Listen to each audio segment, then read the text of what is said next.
اس نے خط لکھا اپنے دوست حبیب یمنی کے پاس اور اس میں لکھا تھا، ذرا توجہ سے سننا ایمان تازہ ہو جائے گا۔ میں بتانا چاہتا ہوں میرا نبی کتنی شان والا ہے۔ اس نے اپنے حبیب یمنی کو خط لکھا۔ حبیب یمنی ابو جہل کے بزنس پارٹنر بھی تھے اور اس کے ہم سبق ساتھی بھی تھے، بچپن کے دوست بھی تھے اس کے۔ اس نے خط لکھا کہ تم حکیم بھی ہو اور بڑے عقل مند بھی ہو، لیکن آؤ ایک بات ہے تم سے کرنی ہے، جیسی میرا خط تمہیں ملے فوراً چلے آنا مکے میں۔ یہ خط حبیب یمنی تک پہنچا، جیسی خط ان کے پاس پہنچا انہوں نے فوراً سفر شروع کیا، مکے کی سرحد پر آئے۔ ابھی مکے میں داخل نہیں ہوئے ہیں کہ ابو جہل پہلے ہی باہر کھڑا ہو گیا تھا اور ہاتھ میں روئی لے کے کھڑا تھا۔ حبیب یمنی کو آتے دیکھا، اتارا نیچے کا، نیچے اتر، نیچے اترے حبیب یمنی کا اب کیا کہنا ہے؟ کہا پہلے یہ روئی لو اپنے کانوں میں لگا لو۔ کہا کس لیے؟ کہا کہ محمد کی آواز تمہارے کانوں تک نہ پہنچ جائے۔ کہا اس سے کیا ہو جائے گا؟ کہا تم نہیں جانتے ہو اس کی آواز جن کے کانوں تک پہنچ جاتی ہے پھر وہ انہی کی بولی بولنے لگ جاتا ہے، انہی کی بولی بولنے لگ جاتا ہے۔ حبیب یمنی نے کہا چل ٹھیک ہے یار، بتا تو نے بلایا کس لیے ہے؟ کہا یار تجھ سے سچ بتاؤں؟ کہا ہاں۔ کہا رشتے میں بھتیجا لگتا ہے لیکن باتیں بڑی عجیب کرتا ہے۔ کہا کیا؟ کہ ہمارے خداؤں کو برا کہتا ہے، کہتا یہ پتھر کے خدا ہیں، یہ کچھ نہیں دے سکتے۔ وہ کہتا کہ ایک خدا ہے اور سب کو مرنا ہے، مرنے کے بعد اپنے اپنے زندگی کے اعمال کا حساب بھی دینا ہے۔ کہا یار ذرا سچ بتا، کیا بندہ مر کے پھر سے زندہ ہو سکتا ہے؟ حبیب یمنی چونکہ پڑھے لکھے انسان تھے، کہنے لگے یار باتیں تو وہ سچی کرتا ہے، جس نے جب کچھ نہ تھے تب پیدا کر دیا، تو اگر وہ مارنے کے بعد پیدا بڑا زندہ کر دے تو کون سی بڑی بات ہے؟ کہا یار ذرا ساتھ چل۔ ہاتھ پکڑا ابو جہل نے حبیب یمنی کا، اپنے نبی کی شان ملاحظہ کرو، اپنے گھر میں لایا۔ اب حبیب یمنی کہتے بلایا کس لیے ہے تو نے؟ کہا یار میں نے تجھے اس لیے بلایا ہے، ذرا اس کا علاج تو کر دے، تو حکیم ہے، نبض پکڑ کے دیکھ لے، اس کا علاج کرنا ہے۔ حبیب یمنی کہتے ہیں ٹھیک ہے بلاؤ، میں ہاتھ پکڑ کے دیکھوں گا۔ اب ذرا توجہ سے سننا، یہ دشمن کی بولی ہے، سچ وہ ہوتا ہے جو سر چڑھ کے بولا کرتا ہے۔ اگر کوئی اعلیٰ حضرت کو گالی دے تو اس کے بکواس کرنے سے اعلیٰ حضرت کے رتبے کم نہیں ہو جاتے ہیں۔ مخالف اسی کے ہوتے ہیں جو حق پہ ہوا کرتا ہے، دشمن اسی کے ہوتے ہیں جو سچ پہ ہوا کرتا ہے، کبھی اہل غیرے کا کوئی مخالف نہیں ہوا کرتا ہے۔ ذرا توجہ سے سننا پیارے۔ ابو جہل نے کہا تھا کہ میں نے تجھے علاج کے لیے بلایا ہے۔ کہا ٹھیک ہے بلاؤ۔ کہا کیا کرے گا؟ کہا نبض پکڑ کے دیکھوں گا۔ ابو جہل کہنے لگا یار اگر تو نے نبض پکڑ لی تو بات ہی ختم ہو جائے گی۔ کہا کس لیے؟ کہا ہاتھ مت پکڑ لینا۔ کہا کیوں؟ کہا جو اس کے ہاتھ میں ہاتھ دے دیتا ہے پھر وہ بولی اس کی بولنے لگ جاتا ہے۔ کہا یہ کہنا کیا چاہتا ہے؟ تب ابو جہل نے کہا تھا یار سن بات سچی ہے لیکن ذرا دماغ میں اتار لینا۔ ایک دن میں گیا تھا محمد کے پاس اور میرے ہاتھ میں پتھر تھے، میں نے جا کے کہا تھا بتا میری مٹھی میں کیا ہے، تو انہوں نے میری طرف دیکھا اور دیکھنے کے بعد کہا اگر میں بتاؤں تو کیا کمال ہوگا، اگر یہ خود بتائیں جو تیری مٹھی میں تب کمال ہو جائے گا۔ کہا میں خوش ہو گیا، میں سوچنے لگا یار اب تو یہ پھنس گئے ہیں، میرے ہاتھ میں پتھر ہے اور پتھر بولا نہیں کرتے ہیں۔ کہا یہ سوچ کے میں نے کہا ٹھیک ہے انہی سے کہلوا دو۔ میرے نبی نے فرمایا کنکریو، اگر میرے نبی نے فرمایا جو تیری مٹھی میں ہے اگر میں بتاؤں گا تو کوئی کہے گا کسی نے بتا دیا ہوگا، آخر اس مٹھی میں رہنے والی چیز سے پوچھ کے ہم کون ہے۔ جیسی اس نے کہا بہت خوش ہوا، کان کے قریب مٹھی لگائی، جیسی کان کے قریب لگائی تو پتھر کہہ رہے تھے لا الہ الا اللہ محمد الرسول اللہ۔ ابو جہل کہنے لگا او یار یہ ہاتھ کا کمال ہے، ہاتھ مت پکڑ لینا، اگر اس کا ہاتھ پکڑ لو تو بات ہی ختم ہو جاتی ہے، ہاتھ یہاں پکڑتا ہے رب کی رحمت پہ جا کے چھوڑ دیتا۔ اللہ اکبر۔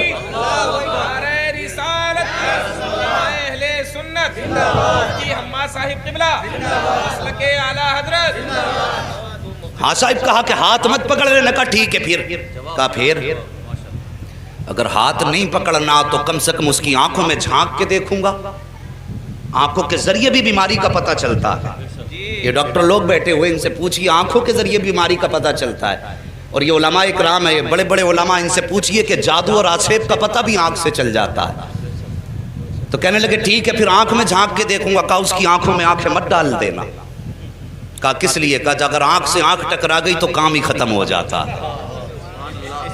یہ دشمن کہہ رہا کہ آنکھ میں آنکھ مت ڈال دینا۔ کہا پھر؟ کہا اگر آنکھ سے آنکھ ٹکرا گئی تو قصہ ہی ختم۔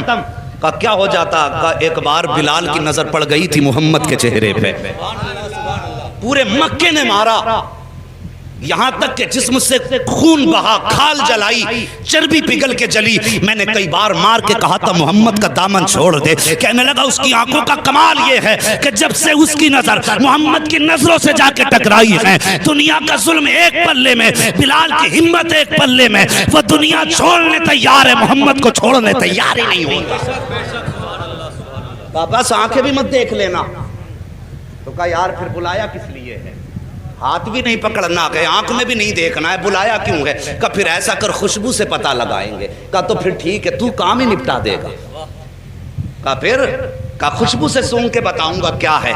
کہنے لگا اس کی خوشبو کی سونگنے کی ضرورت کیا ہے؟ پورا مکہ گواہ ہے، جس گلی سے گزر جاتا ہے 8 دن تک گلیاں مہکتی رہتی ہیں۔ بولو یار ذرا سبحان اللہ۔ جی اگر تھک کے بھوکے بیٹھیں تو میں قربان بھائی سے کہوں گا انہیں پہلے کھانا بانٹ لیں، اگر تھک کے نہیں بیٹھے تو محبت سے بولیں ذرا یا رسول اللہ۔ اللہ سلامت رکھے، اللہ آج کی گرمی تیرے محبوب کے ذکر کے لیے برداشت کی ہے، مالک قیامت میں محبوب کی زلفوں کا سایہ عطا فرما دینا۔ بس توجہ کرے، اگر تیرے میرے یار کی باتیں ہوں، اپنے محبوب کے تذکرے ہوں تو محبوب کا دل ٹھنڈا ہوتا ہے۔ ہم نے رب کے محبوب کا ذکر چھیڑا گیا، یقیناً خدا راضی ہو جائے گا۔ بس توجہ کریں۔ کہنے لگا خوشبو سونگنے کی ضرورت کیا ہے؟ جن گلی سے گزر جاتے ہیں 8 دن تک گلیاں مہکا کرتی ہیں۔ کہا کوئی ثبوت ہے؟ کہا ہاں۔ کہا کیا؟ کہا گزار کے دیکھ لو اور آنے بھی دو، قدم رکھنے سے پہلے خوشبو گھر میں آ جائے گی۔ ایک دن میرے نبی نے نا اپنی زوجہ حضرت خدیجۃ الکبریٰ سے کہا تھا، خدیجہ 25 سال ہو گئے میرے ساتھ، 25 سال میرے ساتھ ہو گئے تمہیں، لیکن کبھی محمد کو دروازہ بچانے کی ضرورت نہیں پڑی۔ سارے بولو صلی اللہ علیہ وسلم۔ کبھی دروازہ بجانے کی ضرورت نہیں پڑی۔ بتاؤ میرے آنے سے پہلے ہی جیسے قدم دروازے پہ آتا ہے تم دروازہ کھول دیتی ہو، کیسے پتہ لگاتی ہو؟ تو کہتی ہیں حضور آپ اپنے دروازے سے پہلے والے چوراہے پہ ہوتے ہیں، کہ آپ وہاں ہوتے ہیں، خوشبو آپ سے پہلے گھر کے اندر آ جایا کرتی ہے۔ امام احمد بن حنبل کے پاس ایک بزرگ آیا کہ کہنے لگے حضرت مجھے بیٹی کو رخصت کرنا ہے، بیٹی کو رخصت کرنا ہے۔ کہا پھر؟ کہا میری بیٹی پیدا ہوئی، مجھے بڑی خوشی ہوئی، میں نے منت مانگ لی تھی کہ اپنی بیٹی کو دنیا کی ساری چیز جہیز میں دینی ہے۔ حضور میں اس وقت امیر تھا لیکن اب بڑا غریب ہو گیا ہوں، میری یہ نظر پوری کیسے ہوگی؟ آپ نے فرمایا جا قرآن بیٹی کو جہیز میں دے دے، دنیا کی ساری دولت چلی جائے گی۔ حضور کی بارگاہ میں بزرگ آئے، عمر رسیدہ تھے، کہنے لگے حضور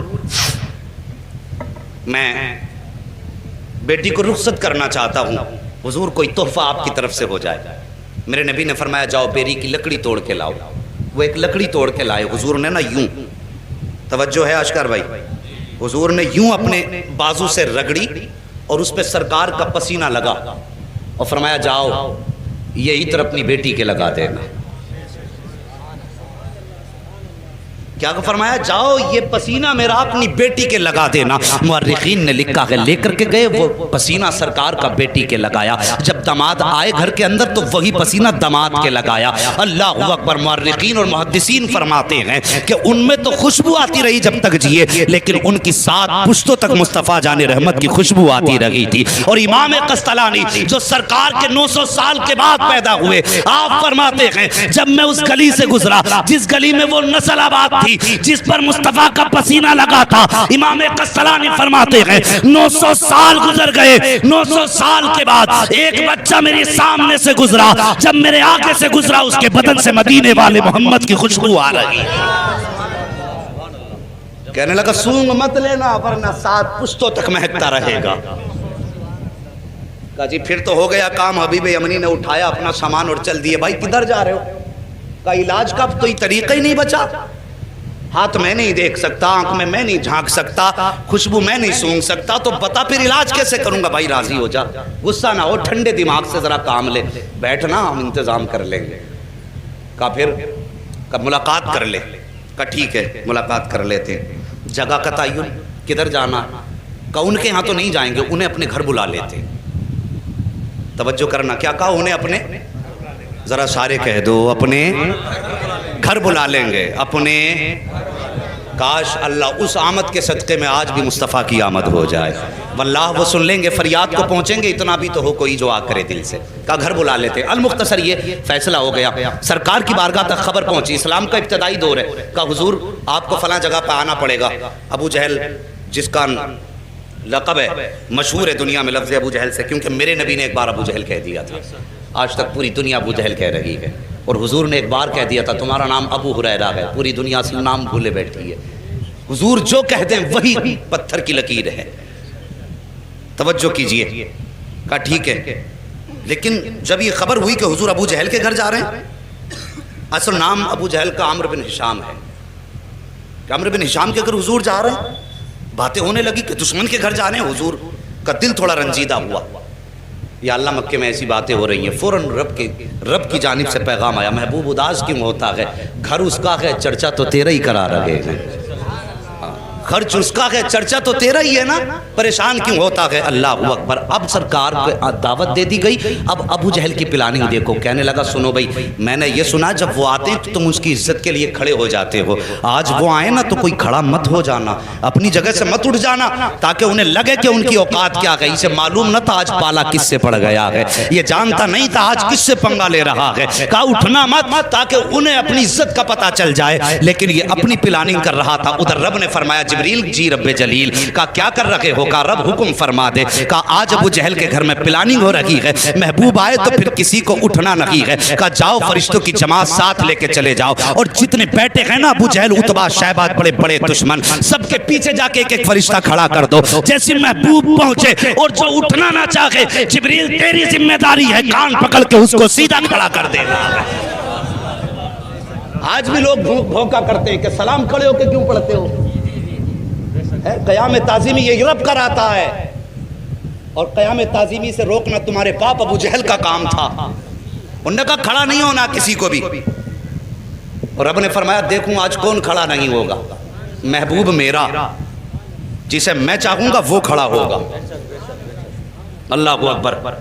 جب جب نبی کو دشمنوں نے گھیرا ہے تب تب مدد کے لیے جبریل آئے ہیں، اس پہ کئی ساری روایتیں ہیں لیکن وقت کم ہے، میں اس کو بھی بتا کے چلتا، لیکن بس نبی کی شان سن لو، بات کر دی اس نے کہ کوئی اٹھ کے کھڑا مت ہونا، اللہ اکبر۔ ادھر میرے نبی ساتھ میں چند صحابہ ہیں، اسلام کا ابتدائی دور ہے، ابو جہل کی محفل میں بیٹھے ہوئے ہیں لوگ جماعت در جماعت، اس کے اپنے چاہنے والے بڑے بڑے کافر مکے کے بیٹھے تھے، اور یہ چاہتے تھے نبی کو ذلیل کرے معاذ اللہ، ان کی گردن جھکائیں، لیکن انہیں معلوم نہ تھا فانوس بن کے جس کی حفاظت ہوا کرے وہ شمع کیا بجھے جسے روشن خدا کرے، اللہ اکبر۔ وہ کیسے شرمندہ کر سکتے تھے جس کو کائنات کو جس کے قدموں سے عزت ملی ہو، اس کو کیسے ذلیل کیا جا سکتا ہے، میرے حضور نے قدم رکھا، ابو جہل نے عتبہ کے کونی ماری، عتبہ نے شیبہ کے کونی ماری، ایک دوسرے کے کونی مار کے کہنے لگے آ گئے اٹھ کے کھڑے مت ہو جانا، لیکن جیسی آئے نا حضور نے بھی دروازے پہ قدم رکھا تھا، پہلا قدم حضور نے اندر رکھا، ابو جہل نے سب کو دیکھا اٹھنا نہیں، جیسی کہا نا اٹھنا نہیں، ابو جہل کے پیچھے جبریل امین کھڑے تھے،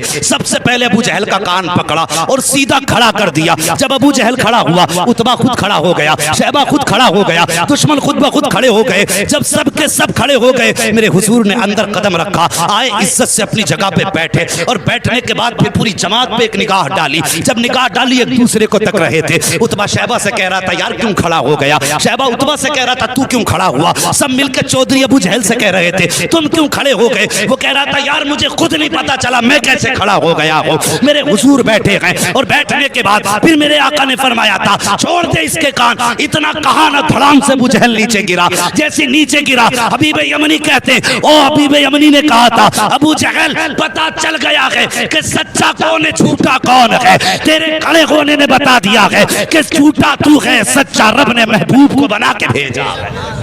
رسالت اعلی حضرت حماد حضرت قبلہ نعرہ تکبیر، بس توجہ کیجئے پیارے، اللہ سلامت رکھے سب کی نسلوں کو، جتنے بھی مسلک اہل سنت والے ہیں، بس توجہ کیجئے۔ بیٹھ گئے، حبیب یمنی کہنے لگے مجھے اس نے بلایا ہے اور اس لیے بلایا ہے کہ سنا ہے آپ ایسی ایسی بات کرتے ہیں، میرے نبی نے فرمایا ہاں میں اللہ کا رسول ہوں، خدا ایک ہے، قولوا لا الہ الا اللہ تفلحوا انی رسول اللہ، ہاں میرے نبی نے فرمایا، حضرت حبیب یمنی ابھی ایمان نہیں لائے تھے، کہنے لگے اچھا اگر آپ نبی ہیں تو یہ تو میں بھی جانتا ہوں کہ نبی جادوگر کا جادو آسمان پہ نہیں چلتا ہے، صرف زمین پہ چلتا ہے، اس کا دعویٰ یہ کہ آپ جادوگر ہیں، میرے نبی کے بارے میں کہنے لگے کہ ابو جہل کا دعویٰ یہ کہ آپ جادوگر ہیں، لیکن میں یہ جانتا ہوں کہ جادوگر کا جادو زمین پہ چلتا آسمان پہ نہیں، اور نبی وہ ہوتا ہے جو دل کے حال جانتا ہے۔ آج بد مذہب بدعقیدہ لوگ کہتے ہیں کہ حضور کو پیٹھ کے پیچھے کی خبر نہیں، حبیب یمنی ایمان لانے سے پہلے جانتے ہیں نبی وہ ہوتا ہے جو دل کی بات جانتا ہے، جو راز جانتا وہ نبی ہوتا. یہ حبیب یمنی کہہ رہے ہیں. کہتے حضور اس لیے میرے دو سوال ہیں, دو سوال یاد رکھنا. حبیب یمنی کیا کہتے ہیں؟ میرے بولو سارے بولو, میرے دو سوال ہیں. ایک سوال میں کروں گا, جواب آپ کو دینا ہے. دوسرا سوال بھی آپ کریں گے, جواب بھی آپ دیں گے. یہ دو باتیں کہیں حبیب یمنی نے. اتنی بات کہی, میرے نبی فرماتے ہیں ٹھیک ہے بتاؤ پہلا سوال کرو. کہا میں جانتا ہوں کہ جادوگر کا جادو آسمان پہ نہیں چلتا. اگر آپ نبی ہیں تو چلیے, چاند کے 2 ٹکڑے کر سکتے ہیں آپ؟ وقت دوپہر کا تھا, دوپہر کا وقت تھا, سورج تھا, چاند نہیں تھا اس وقت میں. کہا آپ چاند کے 2 ٹکڑے کر سکتے ہیں؟ میرے حضور اٹھے, کہا چلیے. حضور آگے آگے, حبیب یمنی پیچھے پیچھے, ابو جہل سب سے پیچھے. جب حضور چلنے لگے نا, ابو جہل نے یوں گردن جھکائی, چہرہ اتر گیا. ایک کہنے لگا چچا بات کیا ہے؟ کہا بات پوچھتا کیا ہے, جو یہ کہہ دیتا ہے وہ کر کے دکھا دیتا ہے. اگر اس نے کہہ دیا ہے تو اب سمجھ لے ٹکڑے کر کے دکھائے گا چاند کے. اللہ اکبر. جبل ابو قبیس پہ میرے نبی تشریف فرما ہوئے. دوپہر کا وقت تھا, اشارہ کیا تو سورج چھپ گیا. دوسرا اشارہ کیا, چاند آ گیا. اس کے بعد آقا نے حبیب یمنی کی طرف دیکھا, کہا کروں ٹکڑے؟ کہا جی. اتنا کہا میرے حضور نے انگشت نبوت اٹھائی اور یوں اشارہ کیا تو ایک ٹکڑا پورب میں تھا, دوسرا پچھم میں چلا گیا ہے. چاند 2 ٹکڑے ہو گیا. جب چاند 2 ٹکڑے ہوا, آپ فرماتے ہیں اب بتا کیا رائے ہے, انہیں جوڑنا ہے یا قیامت تک کے لیے ایسے ہی چھوڑنا ہے؟ اللہ اکبر. حبیب یمنی نے کہا تھا اب جوڑ بھی دیجئے. یوں میرے نبی نے اشارہ کیا, چاند جڑ گیا. اب اس کے بعد حبیب یمنی کہتے حضور میں تو مان گیا ہوں آپ اللہ کے نبی ہیں, لیکن اب اس کی تسلی کے لیے اب آپ میرے دوسرے سوال کا جواب دیں. میرے نبی فرماتے سن, یمن میں تیری ایک بیٹی ہے جو مفلوج ہے, جس کی آنکھوں سے بھی نظر نہیں آتا ہے, کانوں سے سنائی نہیں دیتا ہے, زبان سے گونگی ہے, ہاتھ پیر سے اپاہج ہے, اور تو یہ چاہتا ہے اللہ اس کو شفا عطا فرما دے. اتنا سننا تھا, قدموں پہ گرے حبیب یمنی مصطفیٰ کے, کہتے آقا دیر نہ کیجئے, ہاتھ بڑھائیے, کلمہ پڑھائیے. میں مان گیا ہوں, پہچان گیا ہوں یہ جھوٹے ہیں آپ سچے ہیں. میرے نبی نے کلمہ پڑھایا. حبیب یمنی جب رخصت ہونے لگے, حضور فرماتے ہیں جا, ہم نے تیری بیٹی کو بھی شفا عطا فرما دی ہے. اب توجہ کیجئے, یمن کا مدینے سے فاصلہ دیکھیے اور یہ دوریاں دیکھیے. آقا فرماتے ہیں اللہ نے تیری بیٹی کو میرے ذریعے شفا دے دی ہے. حبیب یمنی دروازے پہ آئے ہیں, دروازہ کھٹکھٹایا, اندر سے آواز آئی, اس بیٹی کی آواز جو بول نہیں سکتی تھی. کہتی بابا ٹھہریے ابھی آ رہی ہوں.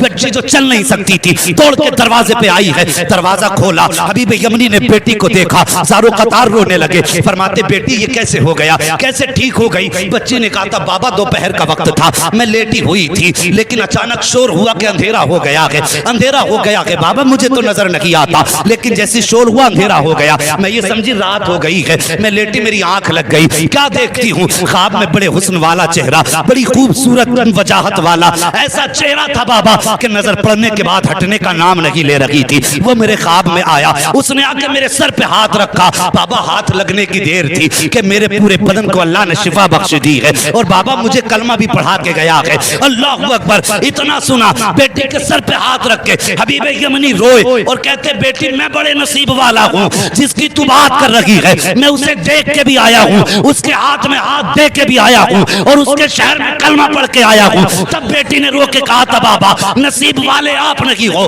بلکہ آپ سے زیادہ نصیب والی میں ہوں. کہا بیٹی کس لیے؟ کہا آپ جا کے اس کے شہر میں گئے ہو, تب کلمہ پڑھا ہے. میں کتنے نصیب والی ہوں کہ وہ میرے گھر آ کے مجھے کلمہ پڑھا کے گیا.